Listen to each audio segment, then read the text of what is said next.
Hey folks, welcome to Rough Cut Tuesday. There's a new train that started last year going from Moshi to Dar Es Salaam, and it just recently expanded out, so it now goes from Arusha to Dar es Salaam, and we took it.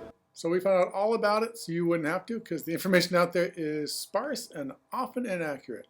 So now you can find out everything you know about the train. We are the Culture Trotters! In late February, we left the States with nothing more than carry-on to become a full-time world-traveling family. 3 weeks in, COVID-19 shut down the world and changed everything. We had quite the adventure writing things out in Mexico. After 7 months, we are finally ready for the next chapter.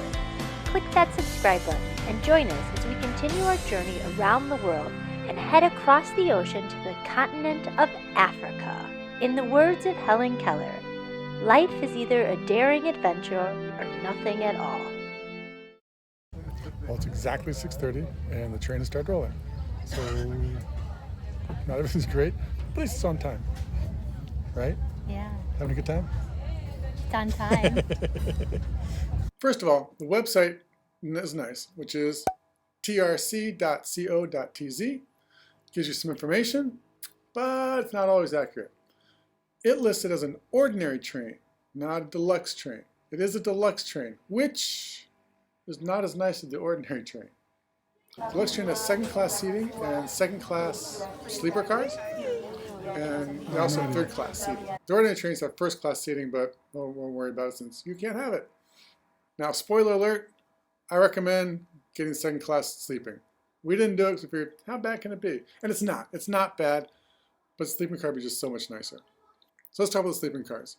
The ones we looked at each had a power outlet, which is important, as you'll find out in a few moments. There are 6 beds. They're separated male and female each car. But if you have a group going and you rent all 6, you can mix and match as you want. You can even pay for extra. Like we only had 4 in our family, so we were going to rent all 6 and just get one. Kids are half price. So if you rent for extra kids, 6 beds are kind of narrow. They're only about 18 inches wide. They're also not very tall. I'm 6'4" and I would not have fit in one. I didn't get a chance to measure them, but I'd say 5'10" is probably the max, 5'8". Otherwise, you're definitely curled up. So the cars have 6 beds, 1, 2, 3. And the middle ones will fold, so you can actually sit there like it's a sofa and not have to worry about it until it's time to go to sleep. If you have 6 people in there, you're definitely going to be spending your time in the dining car because there's not really enough room for 6 people to be comfortable, especially if you don't know each other. That said, the beds are relatively comfortable. They're foam and they're fairly thick and they're firm but fairly comfortable. So it's not bad. And again, we recommend it. It's just overall better. So the website talks about Wi-Fi, yay!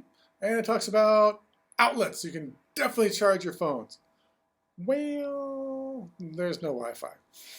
But the people at the train station will say there are outlets. Well, seating car has 4 outlets. There are 60 seats and 4 outlets. There are 2 up in front and 2 in back. And here's where you get some nitty-gritty details.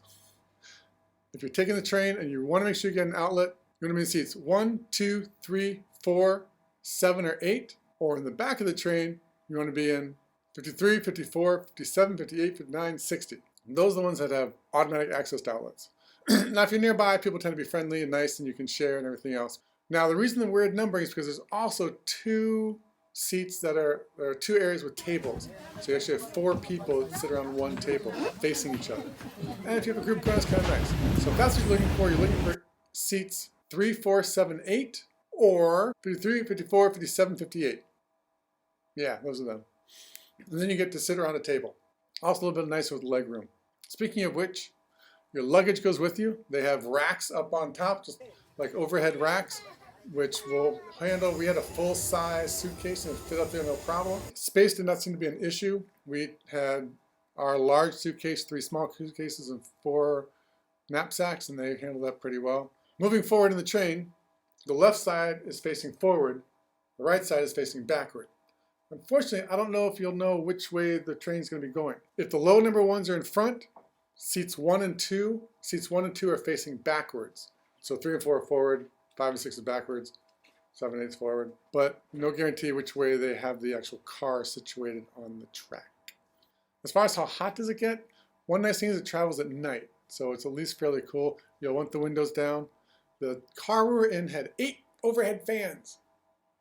Of the 8, but only 5 worked. And only 4 of those were actually oscillating. The other one was just stuck. So you need the windows open. That said, except for a couple hours in the late evening, it wasn't bad. Now if you're trying to sleep, however, the lights are always on.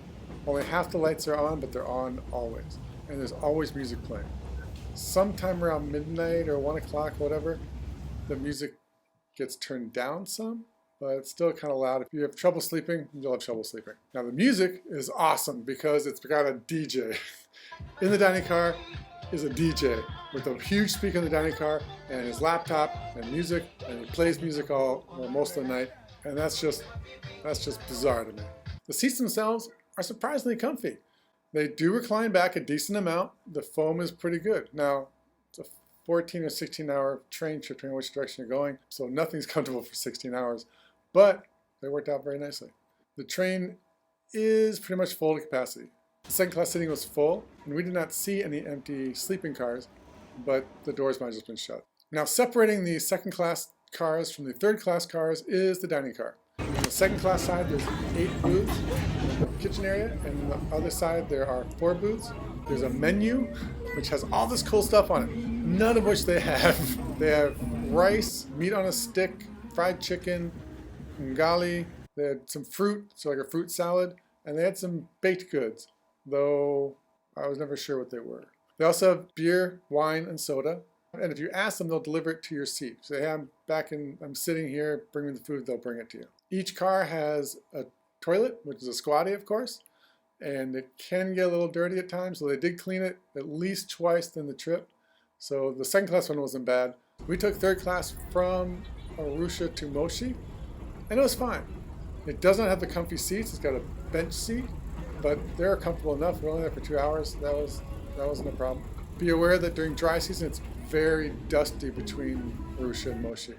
Everything got a layer of dust on it, a thick layer of dust. The trip itself was fine otherwise. I would not advise third class for the longer trips though. That said, it'd be easier to sleep in third class because the benches are flat. The dining car closes around midnight. I got there around 1 or 2, and there are people sleeping in the dining car. I'm not sure if those are workers or people just didn't want to sleep where they were sleeping and slept in the dining car. Opened up back up at 6 a.m. There's some hard-boiled eggs, bread products, just my eye. 2 quirky things in the dining car.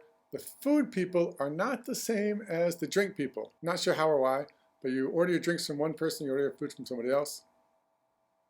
Also, I had adapters for my US plugs. Of the 3 outlets I tried, only 1 would work with my adapter. Luckily I had a battery pack, so it wasn't too bad. Oh, and the cost. The cost from Arusha to Moshi was something random. I think they made it up. From Moshi to Dar es Salaam, for second class sleeping, is $39,100. For second class seating is $23,500. For third class was $16,000 something or another. Now remember, if you want the sleeping all to yourself, you buy all 6 of those. So if there's only 4 or 5, that may up your price per person a bit. But there you have it. That was our trip. It was pretty interesting. We didn't get to see any animals because it was mostly dark the entire trip. The stops weren't bad or weren't long. At times it could get bumpy. It's an old rail line on 1 meter gauge, so it is what it is. They're building a new one, a wider, faster, better one, but you've got years to wait for that one. So if you're going from Dar es Salaam to Moshi, Arusha, or vice versa, I recommend the train.